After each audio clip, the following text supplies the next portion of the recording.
চলাচলের পথটি যেন মরণ ফাঁদ, হেলে ধুলে চলছে ছোট বড় যানবাহন। যে কোনো সময় ঘটতে পারে ছোট বড় দুর্ঘটনা। এমন বেহাল দশা ফরিদপুর জেলা শহরের মুন্সিবাজার থেকে ভাঙা ইন্টারচেঞ্জ সড়ক পর্যন্ত। পদ্মা সেতুর কারণে যান চলাচল দ্বিগুণ হলেও রাস্তা প্রশস্তকরণ বা উন্নয়নে কোনো পদক্ষেপ নেওয়া হয়নি। খানাখন্দের কারণে ধীর গতিতে চলছে পরিবহন। এতে প্রায় সময় সড়ক জুড়ে সৃষ্টি হয় যানজট, ভোগান্তি পোহাতে হয় চলাচলকারীদের। অনেক দুর্ঘটনা ঘটতেছে এবং অ্যাক্সিডেন্ট হইতেছে।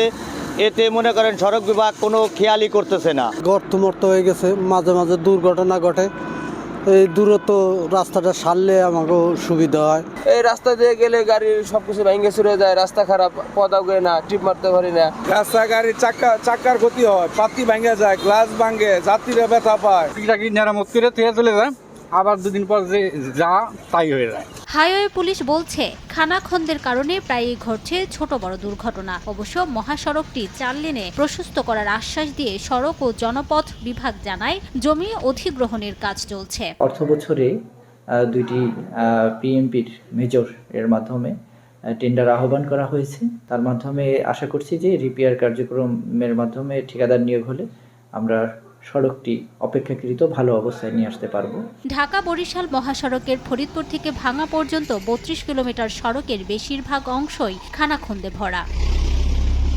সময় সংবাদ, ফরিদপুর।